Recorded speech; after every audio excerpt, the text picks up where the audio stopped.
Okay, hi there. Good afternoon. Welcome to our very first episode of AIGA Insider. My name is Mike Williams. I am one of your hosts today. I'm also the chair of the AIGA Atlanta in-house committee. And in my spare time, I lead the brand identity team at a local agency called Goods and Services. Prior to that, I was in-house at AT&T. I am here with Lucas Alvarez. Lucas? Hey guys, I'm Lucas Alvarez. I'm a member of the in-house committee, and I'm currently a design manager at the partnership, and we do a wide range of branding and advertising all across Atlanta and the world really. So, Yeah, thank you all for joining us. I want to tell you a little bit about what Insider is. Now, Atlanta is very much an in-house town. We have great schools, agencies, lots of fantastic designers, lots of big corporations, especially, um, lots of in-house teams, inside the perimeter, outside the perimeter, big and small, you name it. AIGA Atlanta has an in-house committee, and that committee is responsible for trying to provide solutions for those in-house designers. And so we go around talking to in-house designers, and whenever we're talking to them, we hear the same kind of needs over and over. And most of it is around connecting more with other in-house designers. Um, what we hear is you want to know what others are doing, where the jobs are at, see some other work, learn what resources people are using, and how to make design a bigger priority in your organization. And so we've been thinking about that and thinking about how do we bring people together and build that sense of community. So we decided to create this interview series. And we're thinking of it as a casual way to get to know in-house designers in and around Atlanta. Once a month, we'll be interviewing different in-house designers. Now, this will complement our mashup series, which some of you may know or remember. We'll still do that maybe once a quarter or twice a year. In the past, we brought in-house teams like Coca-Cola, Atlanta Magazine, the creative director of the Atlanta Falcons and United. We've had some bigger events like that, and that'll still be live and in person at a bar in a networking kind of situation scenario. But this allows us to once a month get together in a much more casual way and just learn about in-house teams, big teams, small teams, one person who's solving all the needs for a company, or 100-person teams, and learn about those and kind of share what we're all doing.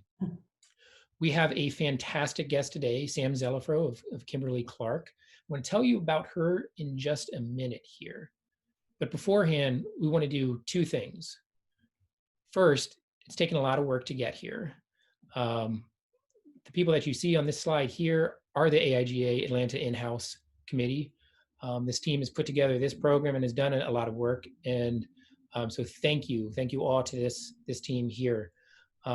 Today, I'm asking the questions, and Lucas is running the show. We'll be mixing in the rest of the committee as we go. Different months, different people will be interviewing and running the show and stuff. So you'll see a number of these people in the screen here in coming months. Second, each month we want to spotlight three things that we think are especially relevant to AIGA's in-house community. So be ready to screen grab, because we have a couple things that we picked for this month, and a couple of them have some links and URLs. So get ready to screen grab or write them down. Lucas, what did we pick for this month?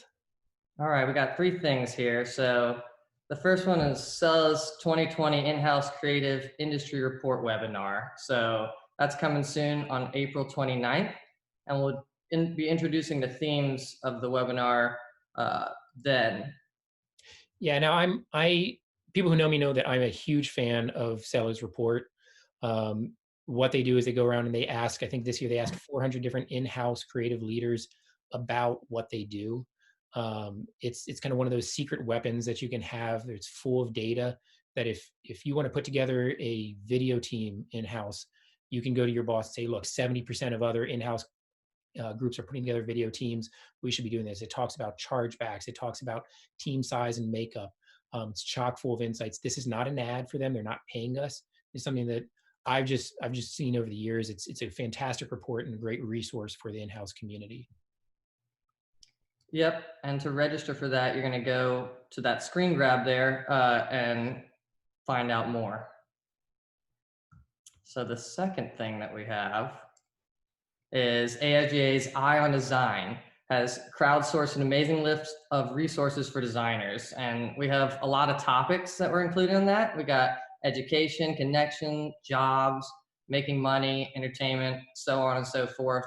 So I really want you guys to check out that as well. And you can go to eyeondesign.com for more information there. Finally, we got another special thing we have here is Mohawk renewal. So want to give a shout out here. Mohawk is launching a new line of sustainable papers today for Earth Day. And the special shout out we have is for Jeanette Burnett, who works for Mohawk and is on our committee right now. So shout out there, and we're excited for that paper. And you can find out more about that paper at mohawkconnects.com. Yeah, Mohawk has been doing a number of different webinars since the quarantine started, and has given us a bunch of advice through Jeanette. So thank you again to Mohawk. Awesome. All right. So what should we spotlight next month? Is anybody hiring? Do we have internships? Like, we want to hear from you guys because we really want to make this really useful for everybody and give as much of a resource as we can. So please screen grab that and send it our way if you have anything like that that we could be spotlighting, because we want to hear from you guys. And not only what should we be spotlighting, but who should we be spotlighting? Do you know somebody who should be interviewed here on Insider? Are you one of those people? Send us names and we'll reach out. Or if you're interested in sponsoring and getting a message in front of Atlanta's in-house design community, please reach out there too. inhouse@atlanta.aiga.org. Or if you lose that email address, it's on the website also, on AIGA Atlanta's website. Okay. Awesome. Now let's get into it. Let's introduce Sam Zellefrow. Now, Sam is a member of our in-house committee, and so that's one reason that she's our test case here. Another important one, though, is that she'll be helping lead many of these interviews in the future. So we thought it natural that we introduce you to her and talk a little bit about who she is and what she does. And unlike Lucas and I, Sam is in-house at Kimberly-Clark. She's a fantastic person full of resources, and I don't think you'll be disappointed here. Sam is a global design manager at Kimberly-Clark. She builds and manages brands for their B2B sector. She started her career at Procter & Gamble, so she knows the consumer goods industry inside and out. She knows packaging. She knows how to navigate large organizations. She knows how to work with agencies and internal stakeholders to get great results from design. Today, she's going to share a little bit of her work, and she's going to talk about life and culture and things at Kimberly-Clark. So, Sam, welcome. Hey, Mike. Can you hear us? Yeah, can you hear me? Great. Thank you for joining. How are you doing in quarantine? Good, very cozy. Currently working in my one-bedroom condo with my husband and my 14-month-old baby. So yes, very cozy. But good. So thankful for this amazing weather we've had in Atlanta. Because getting outside for some walks and things definitely keeps things, not as stir crazy as I feel like they could be. Absolutely. So you're a global brand design manager at Kimberly-Clark. What does that mean? Yeah. So my job, I work in Kimberly-Clark Professional. So it's our B2B sector. And my job is responsible for the brand identities of the brands within our portfolio. Our team is relatively small. There's two of us. So we kind of divide and conquer the portfolio. I manage our safety and industrial brands, CleanGuard, Kimtech, and Wipeall, as well as KCP in general. Like, how do we, go to market as this kind of parent brand? And then my counterpart manages what we call our shared brands that have also consumer facings. So she manages Scott, Kleenex, and Intimate Care, which in North America, folks would probably be most familiar with Cottonelle. Gotcha. A lot of brands that I recognize. Kimberly-Clark, obviously a name that I recognize. What is, can you give me a little bit of background on the company? What does Kimberly-Clark do? What are they most known for? Yes, I mean it's a 150-year-old CPG company, founded in Mena, Wisconsin, but very global today. And I've already mentioned some of the billion-dollar brands in the portfolio, but folks would also probably recognize Huggies, Kotex, a lot of paper-based brands that are relevant, in the market today. So what's Kimberly-Clark's presence here in Atlanta? Yeah, so our office is based in Roswell. So I commute up there, and our site's right off 400, and the KCP organization sits there. Like the North America team is all based in one of the buildings, and then our global team's in another building, and then our campus also includes our global nonwovens sector, which is really like our front end innovation for materials. So they're the R&D folks that innovate on all of the different raw materials that we use for the products that I've mentioned before. And what is your team like? You mentioned you have a counterpart there. So you have a small team, a big team. What's your team like? Yeah, it's a small team. So design within Kimberly-Clark takes on a couple of different forms. So in KCP, I mentioned my counterpart and I are the brand designers. So we manage overall kind of the brand identity guidelines, how the brands come to life across touch points, and driving that consistent customer experience. We have folks that have similar roles as us, that sit up in MENA and support our consumer brands. I would say that those roles are focused more heavily on packaging, just because in the consumer side of the business, packaging is super important when you think about retail and shelf design in general, whereas that's not as relevant for the B2B side. We also have, a design group called Integrated Marketing Communications. So I would also consider them an in-house group. We definitely collaborate, but their role is a little bit different in the sense that they're designing collateral, every day. They're working on things that folks are using in the sales process, and supporting our marketing teams, not only in collateral, but also trade show designs, different digital tools as well. But it's a little bit further downstream, a little bit more executional than some of the work that I lead with my counterpart. We're a little bit more on the upstream, more thinking about the strategy and like the bigger picture. So that way the team further downstream is set up for success. Gotcha. Now, as part of that IMC, are there a number of designers who sit in that, or do they work with agencies or both? Yeah, so the whole point of that team is getting work done in-house. I know that they work with freelancers sometimes, or occasionally agencies, depending on the work that needs to get done. But yeah, we have a creative team leader, and he oversees all the brands, and then there's designers that sit under him that kind of focus on different segments or different brands. They've really built up like an expertise, so they know the different brands front and back, and are able to execute the work or art direct if we need to bring in an external partner. Gotcha. Well, I asked you to bring in a couple examples of some of your work. I'd love to kind of use that as a catalyst to just kind of talk a little bit more about what you do and kind of see some of the work that the brand team's doing. Would you mind sharing some of those slides with us? Yeah, Lucas, yes, Archetypes. So I mentioned, first of all, that I manage multiple brands, but for today I decided to bring examples just from one of them, so I can really demonstrate the breadth of work that we do in KCP.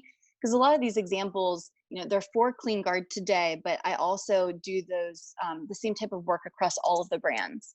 I just thought CleanGuard would be one of the most interesting ones, because we really have built the brand from scratch over the last 4 years since I joined the company. So without further ado, yeah, let's jump in. So CleanGuard, it is a safety brand. It's a PPE brand, which you've probably been hearing the term PPE a lot lately with everything going on with COVID-19.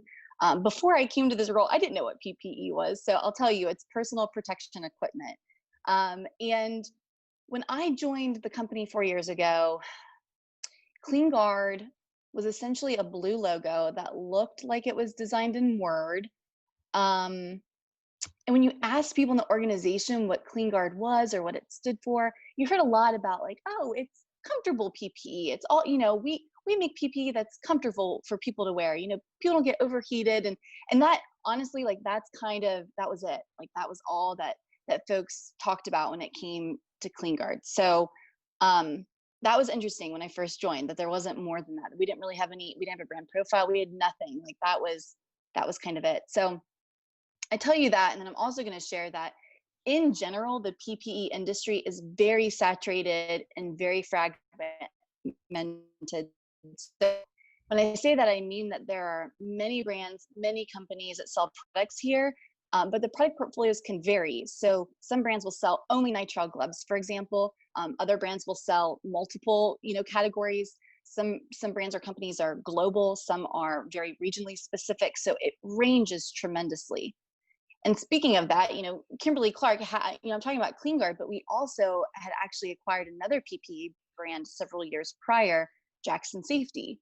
And that brand actually did have more equity than CleanGuard, I would say. It was known in the industry for its welding equipment, as well as some of its iconic eyewear and structured gloves. So it was interesting. Again, as I joined the company, I was kind of learning about, what exists today, like what's our starting point. Jackson definitely had much more of a stronger starting point than CleanGuard did. But after being with the company for about a year, a decision was made by leadership to kind of consolidate the product portfolio, and they decided to roll some of those iconic products that were in the Jackson Safety portfolio into the CleanGuard portfolio. And the purpose of this was just to have a more cohesive set of products that we could offer our customers. I believe the idea was that having this suite of products would make us a one-stop shop for our customers, rather than having to go to this guy for gloves and this guy for eyewear and this guy for apparel. We were bringing it all into one place. So that decision was really the catalyst for all of the brand identity work that I was kind of on point to deliver. And again, because we didn't really have much of a starting point for CleanGuard, I started to brainstorm, what are some ways that we can get this off the ground? Because where do you start in this situation? So I had worked with Archetypes before in a previous role that I had, and I thought that they were neat. They were pretty cool. It's a great way to personify a brand, to give a clear point of view or backbone for creative decision making. But I would say in this case, I felt like it was essential. I would argue, because CleanGuard wasn't much of a brand, like we needed to kind of invent this person, this brand to believe in. So we kicked off the brand identity work and started by interviewing, some of the sales professionals that had been selling CleanGuard for years. Met with marketers to kind of understand, what they thought were points of difference or points of parity that we needed to deliver to kind of understand, the broader spectrum. And those insights kind of informed, the archetype selections. As we were hearing this, we learned that people often wear PPE for work, and they kind of, the insight that we had is that they feel like they lose a sense of their identity. That this guy's wearing, white coverall, and the guy next to him is wearing the same white coverall. And so what we were hearing was that a lot of times people feel like they leave their identity at the door, which is different than maybe what we experience, as designers. Like, it's a big part of my identity to, show up at work in like a cool pattern, or, some chunky like jewelry that is, unique, and it's a way that my personality, comes to work with me. But a lot of the people that we're serving with the PPE don't have that luxury. So we're hearing that from folks, and that to me was a turning point, and kind of understanding that it's a desire to retain some sense of individuality at work, and that our brand might be able to bring some of that. So our design team kind of digested this, and we started to net out in a space that was leveraging like the hero archetype. So this idea that our brand could be someone who helps you transform to address this higher calling, at work, this duty that you have. We took inspiration from superheroes too. So, we talked a lot about like armor. We talked a lot about one of the metaphors we used was this idea of Tony Stark. Like, he's a pretty smart dude on his own, but when he puts on that suit, he transforms into Iron Man and is able to do things that he couldn't do by himself. So again, really exciting stuff. And we ended up writing a manifesto, and it kind of became like a rally cry for the brand and the work that was ahead of us. Honestly, it felt kind of silly to me at first, but I quickly saw, how it got our internal partners really excited, because a lot of the folks I work with are very literal. They're numbers people. They're driven by data. So having this kind of esoteric story was a great way to get them to wrap their heads around the potential of the brand and how it could, take us to this next level and really be a competitive advantage. So the archetype, the manifesto, those became tools that we used to launch the materials internally. And it really grounded the visual work that was ahead of us in the process. It's really interesting. I love how archetypes can do that, and even a manifesto. How that can kind of bring people together who might have very diverse ideas, and especially when you say you're coming into an organization where maybe there's a number of people who are okay with a logo that looked like it was done in Microsoft Word or something. You see the potential is much greater than that. How do you get everybody on the same page at the same time? In that, who did you need to get on the same page? Like, what groups were you working with? Is this marketing, product? Yeah, I mean, there's a slew of people that were involved with this process. Marketers for sure. We have category and segment marketers. So, the folks that lead the eyewear category, apparel category, glove category, they were pivotal in kind of helping us triangulate these different categories and the insights that come with them to deliver something kind of bigger, so that the sum was greater than the parts. And then we did have a marketing leader who did a great job. She really helped to kind of manage some of the higher level stakeholders, because again, this was a huge undertaking. It wasn't only just reinventing the brand, it was kind of rolling categories into one brand and relaunching it. So there's a lot of people to keep happy along the way.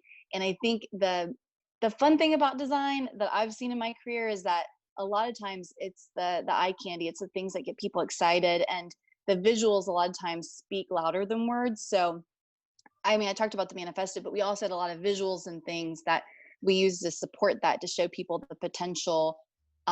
We did a lot of just conceptual package design, stuff that I'll show you packaging in a few slides. Like we really don't invest a lot in packaging, but still having those concepts help to get people, outside of the norm, and to see, the potential that was there.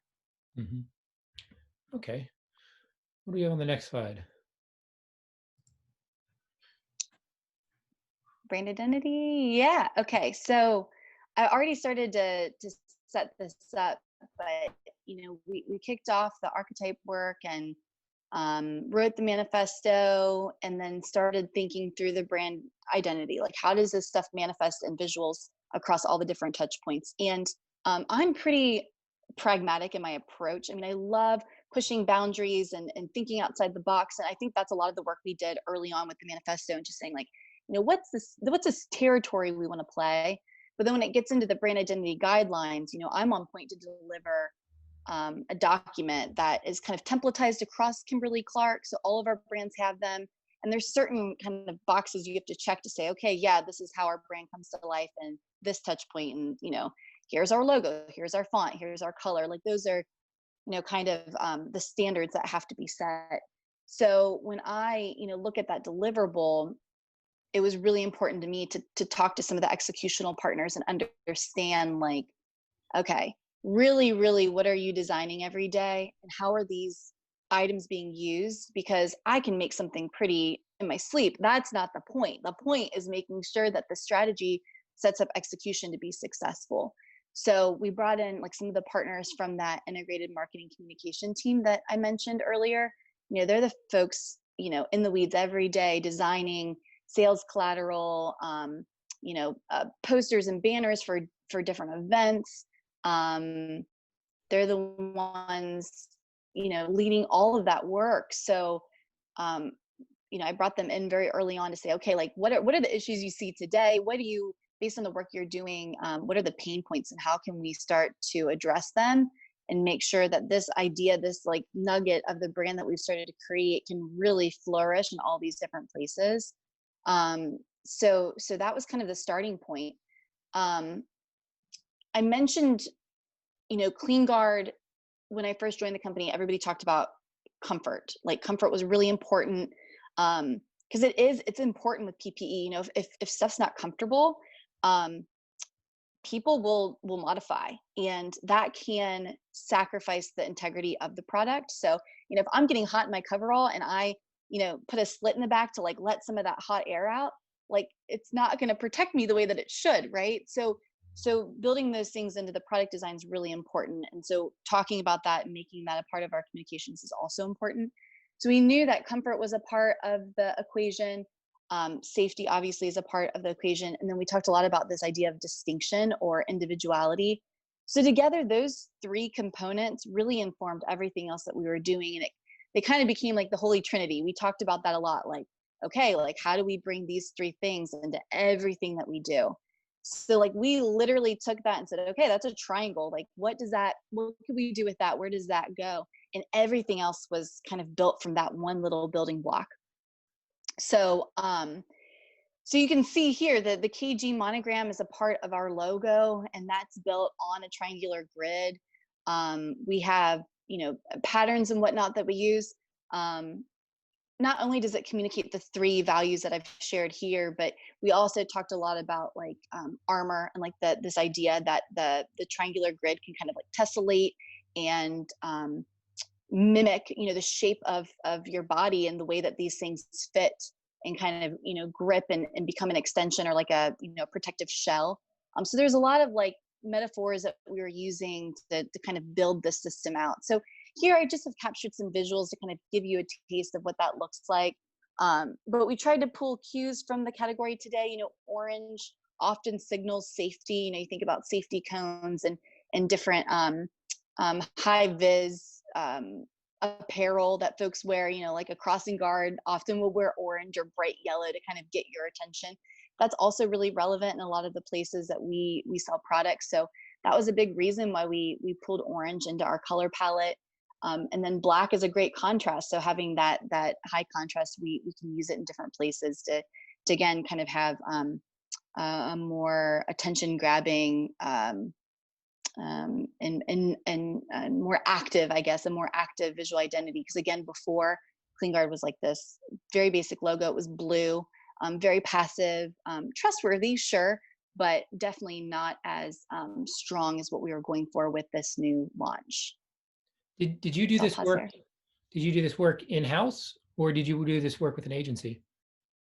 Yeah, so we worked with both, definitely both. I think when I work with agencies, I typically try to bring them in early on because I think I think it is worth every cent bringing in, the brain power to kind of brainstorm, ideate on all of these different concepts and ideas. So getting all the ideas out, that to me is worth every penny.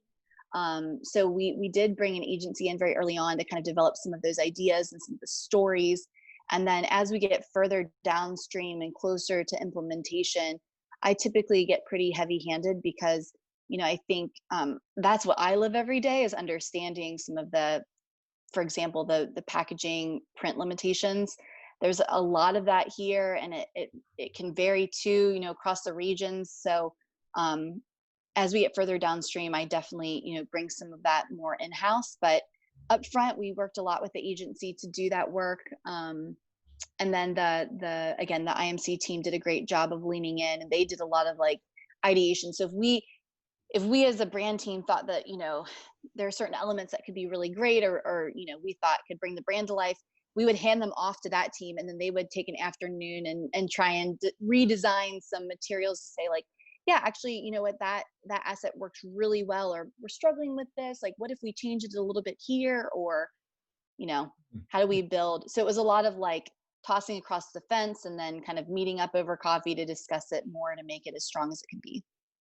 That's interesting because I find that designers often, we see the potential in something, but then once you get into some of those tactical realities, it starts to water down an idea a little bit. And how do you balance the two of those? Hmm. Um, and that's interesting, kind of going back and forth, and the kind of the mediating of those and trying to get to the best solution. Was there anything that you felt like you really had to fight for in this, in the identity? Um, there are definitely different elements. Yes, like there are different things that are tricky. And what I found is like at the end of the day, all of us, all the designers, like we're all on the same team. We all want to design beautiful things, right? That improve lives and make communication easier.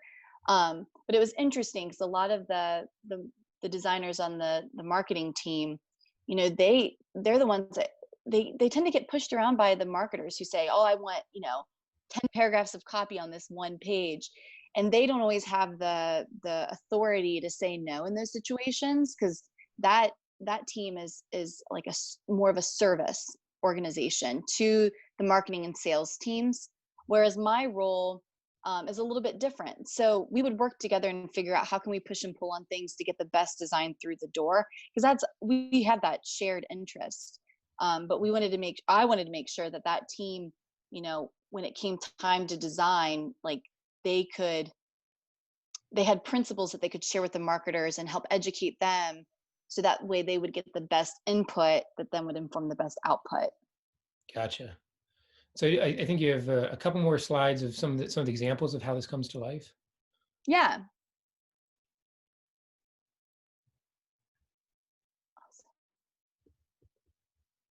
Okay, yeah, the trade show booth design. So the National Safety Council is an annual convention that KCP typically participates in.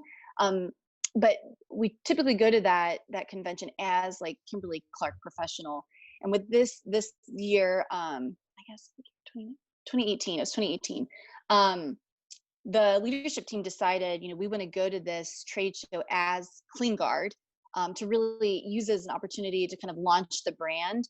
So, you know, in a perfect world, I would have had examples of trade show design in the Clean Guard brand identity guidelines that then the regional team, in this case North America, could kind of take that and design, you know, use that as a starting point and then build based on whatever their, you know, objectives are.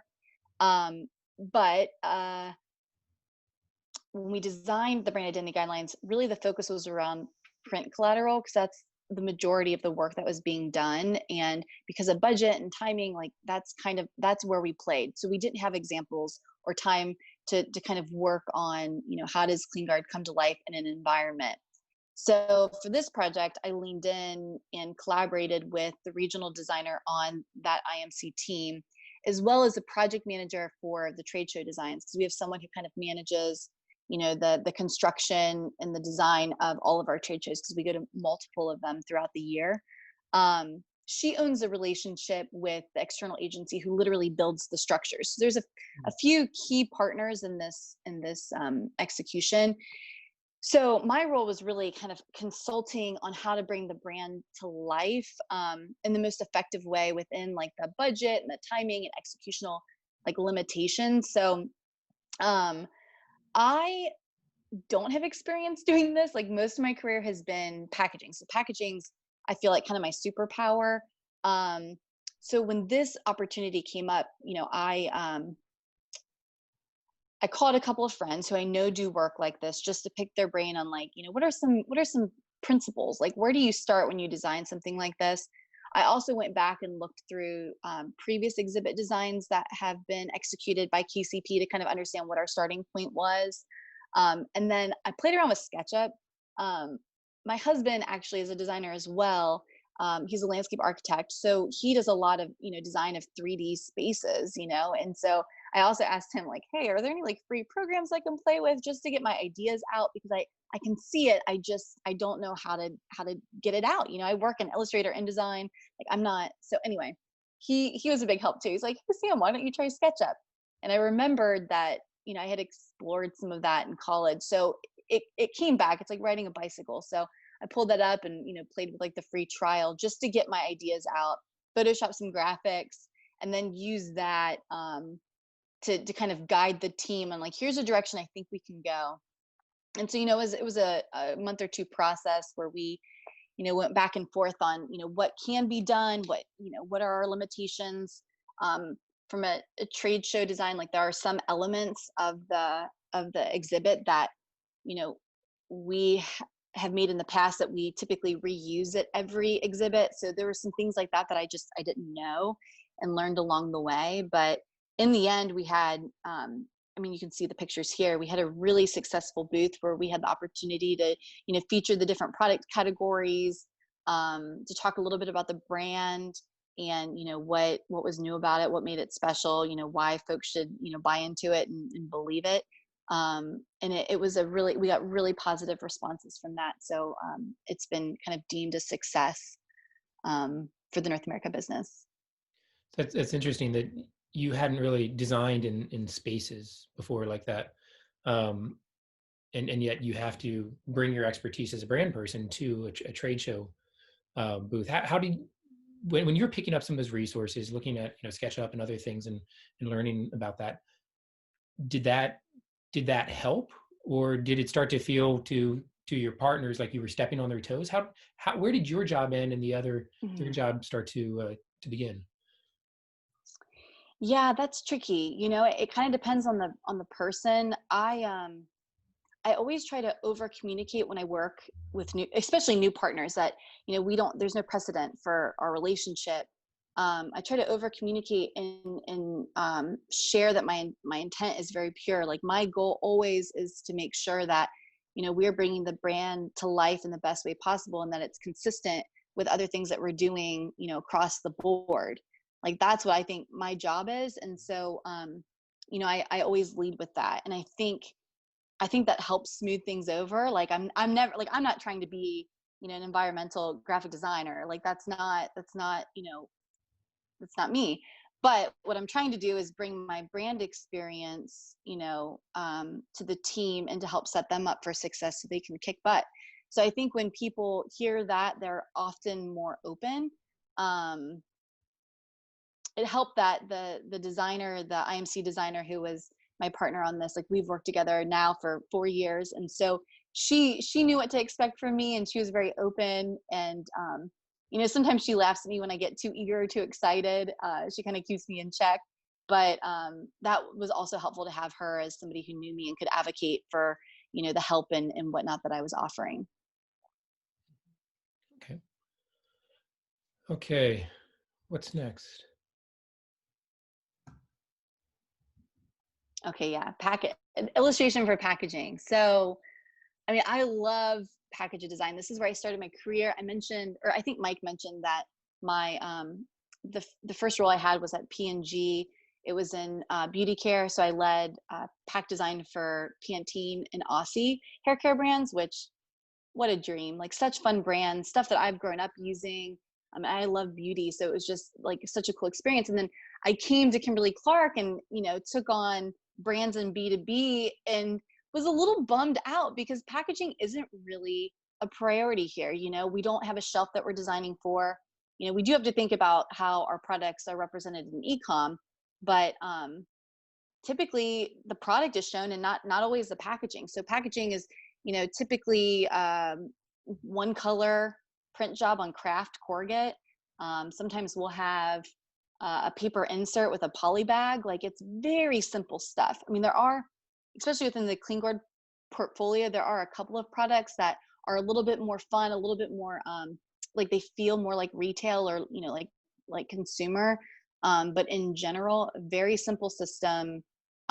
So knowing this, when we kicked off, because with the CleanGuard launch, we were rebranding a lot of products, and so we did a complete overhaul of the packaging across the board. So when I finished up the brand identity guidelines, the next step was designing the total packaging portfolio.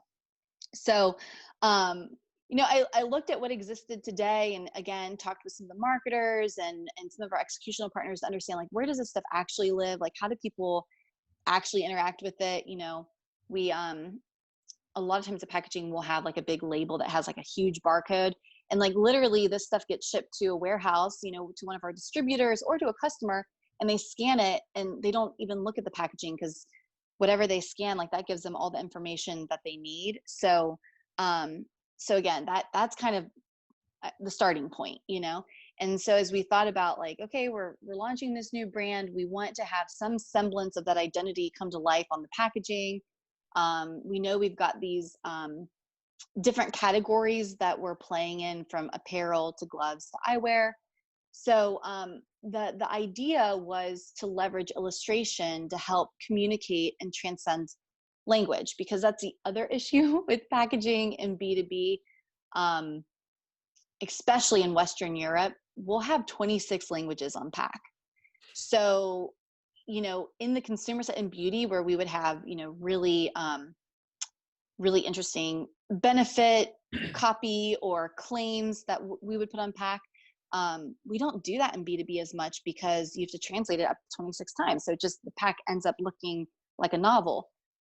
So anyway, so that helped us to kind of say, okay, you know what, like we're not going to lean on copy as much on packaging. We're going to leverage illustrations to help people get a quick read of what's inside the box. So I again took some inspiration from comic book illustrations, knowing Iron Man's kind of been like our spirit animal through this whole thing. So we looked at a lot of like Iron Man illustrations and got just got inspiration from that, and wrote a design brief and had an illustrator work across the portfolio to illustrate the different products that we sell. And it's a little bit tricky because like that was great for launch, but I'll talk about one of the products that we've launched since the brand kind of came to fruition. And that wasn't a product that was illustrated in the first set of items, but I do think that we've established some really great principles. So we just brought in a new illustrator, and he kind of took it from there and looked at what existed and mimicked it to keep that brand look and feel consistent with what already existed. Nice. Okay, well, I know we want to get to some questions, and you have, I think, one more slide. Okay. So Yeah. let's move on to that, and then I'll wrap up with a couple other questions, and for everybody else, start thinking about your own questions. We'll save 10 minutes at the end for that as well.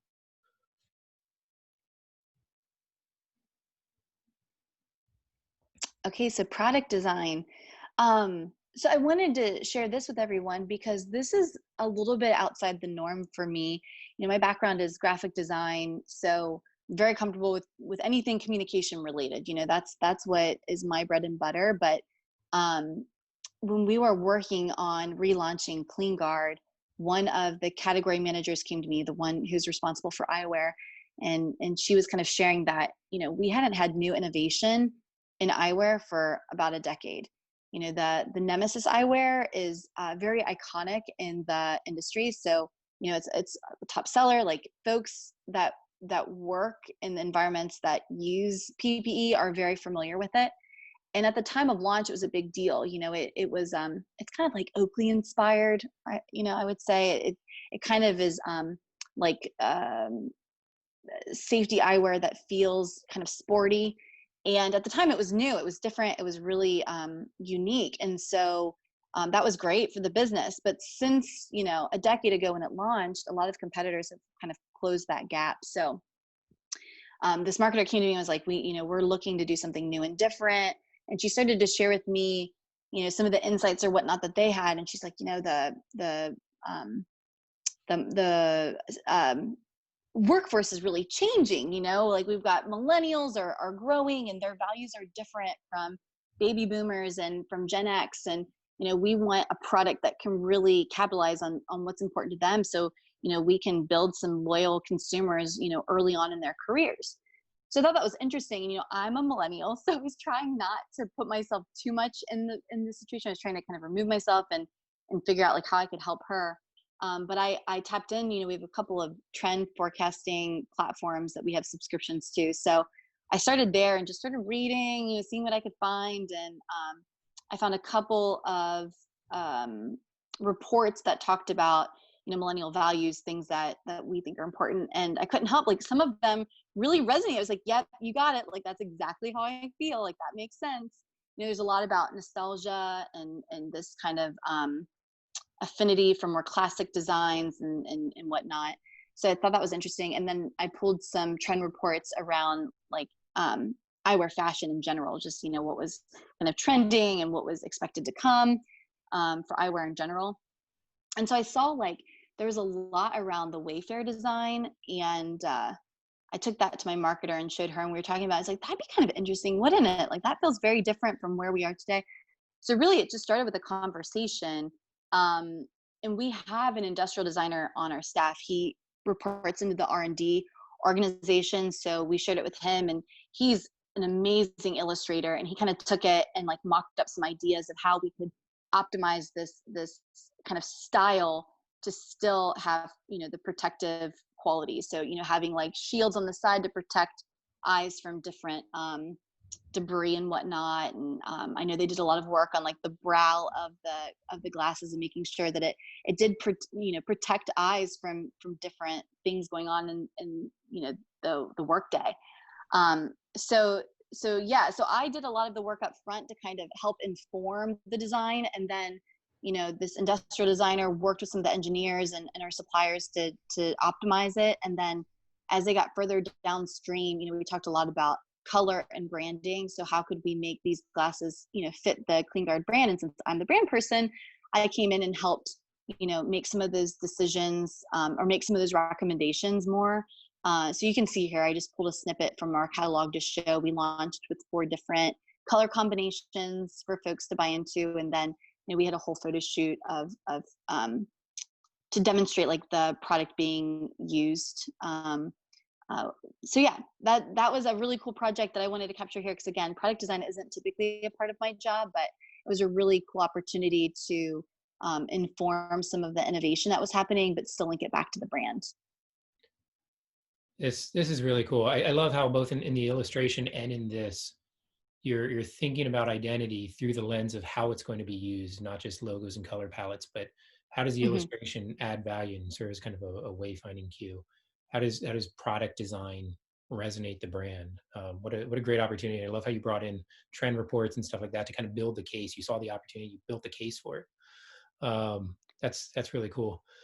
Okay, well, with this, can you give me any thoughts or any recommendations that you have for people who either want to work at, with, or for Kimberly-Clark, based on your culture and stuff? What recommendations would you have for those people? Yeah, I mean, Kimberly-Clark has been a great company. I think I've learned a lot since being here, because the program that I was in school, I had the opportunity to intern 6 quarters before graduating. So I did, 2 quarters at Procter & Gamble, 2 quarters at a design agency, and then 2 quarters at another company that made products for babies. So I did packaging and product design for them. And so that helped me kind of figure out what I wanted. But then I worked at P&G again, like, for 6 years. And so that was really, like, all I knew until I came to Kimberly-Clark. And although it's another CPG company, the culture is really, I think a lot of the values stem from the fact that the company puts such an emphasis on manufacturing. It's a paper company, so a lot of the work that they do is to optimize the production of toilet paper, for example. How can we make toilet paper faster and more efficiently to get it in the hands of the consumer? So you'll see, like, I think a lot of that bleeds into the office culture as well. There's a huge emphasis on safety, which is interesting. And then the other thing I would say is that since the company is based in Wisconsin, it's a Midwest company. So people are very polite, I think very caring. Folks talk a lot about family. It's a place that that really prioritizes that. And so on a personal note, I mentioned I have a baby. I had George last year, and the process of going on maternity leave and coming back, like, was pretty seamless. And I mean, I'm extremely thankful for that. I was able to take time off and focus on my family, focus on myself, getting myself back to being able to do everything I was doing before, and come back to work and still feel like I can find a balance between the different roles that I play. So it's a great company. I have like nothing but really great things to say. If you're interested in working here, I mean, I've kind of already touched on the design roles. There's not a ton of them. I think we had a restructure a couple years ago, and so the organization's kind of figuring out, what resources do we really need, and where do we need to invest. There is a lot of energy around the customer experience. So, since I've joined, they've started to build that organization. We have a new UX designer who's been with the company for I think about 8 months now. I work with her a lot, but she's kind of responsible for the website design and managing a lot of that. So if you're interested, I mean, a lot of the jobs get posted to LinkedIn. We're very active on LinkedIn, especially for Kimberly-Clark Professional in Roswell, because so much of our business is around like the actual like sales organization. So our sales team uses LinkedIn a ton too. So for recruiting and sales, LinkedIn's probably your best place to look. But yeah, I think great place to work, opportunities. It depends. I think I'm optimistic. Yeah. Well, if you have questions, there is a little Q&A poll or through the chat. Feel free to submit them either way. Couple are starting to pop up here. First one, what made you decide to go into a brand role versus staying in design? Or do you feel that your role is It's very, yeah, it's kind of a personal thing. I was lucky, like I mentioned, to have the opportunity to do some co-ops when I was in college, because I basically wanted to be a designer. I remember being in 5th grade and drawing like bubble letters and just like loving that and thinking like, how do I do this when I grow up? Like I love making banners and signs. Like that was my thing. And then I had a good teacher, art teacher in high school that was like, hey, have you ever heard of graphic design? And I had not. And so thank goodness he mentioned it. So then I applied to that and did that. And I think when I first went into it, I thought, oh, like I want to be a creative director at an agency when I grow up. Like I want to, work with a bunch of people and problem solve with design. But after co-oping at Procter & Gamble, then I was just in love with this idea of, being really the brand expert or the design expert in the room. Because really, most of my meetings are multifunctional. Like I am the design person in the room, making the recommendations, bringing options to the table. And that was really motivating to me. I also really like understanding how design fits into the bigger picture. So hearing from our engineers, like how the products get made, like then I can understand how to optimize the design to make that process smooth.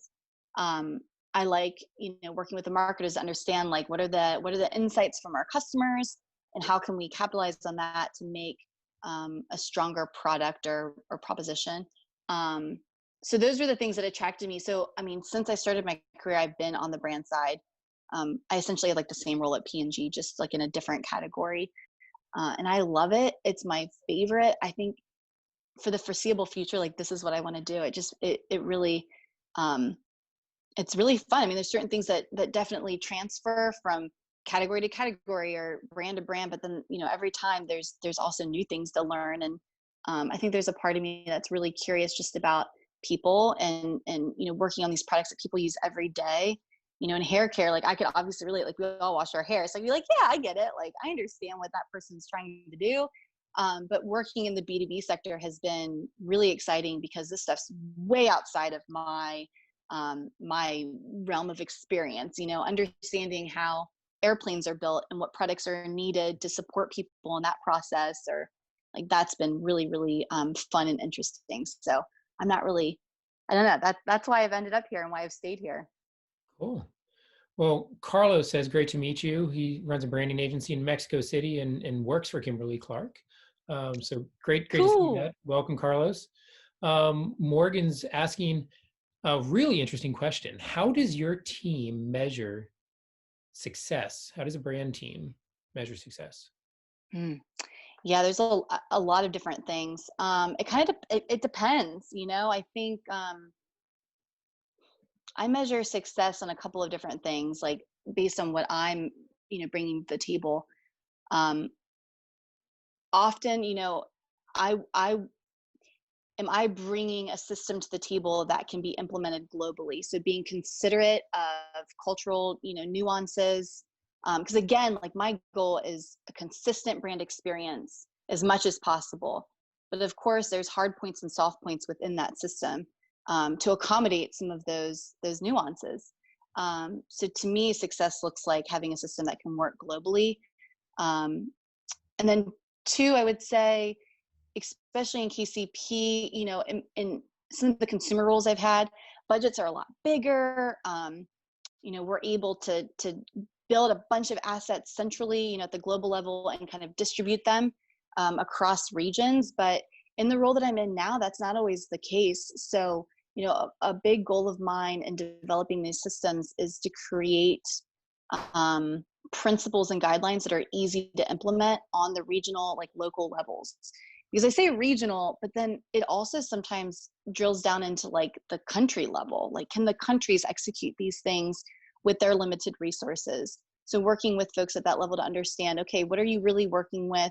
Do you even have designers that you're working with, or are there marketers trying to get, the collateral together, and how can I set you up for success? So again, it all ladders back up to the consistent customer experience as much as possible. So that's how I measure success in the role that I have. But project by project, there's other metrics that we use, and those kind of inform the bigger objectives for the year.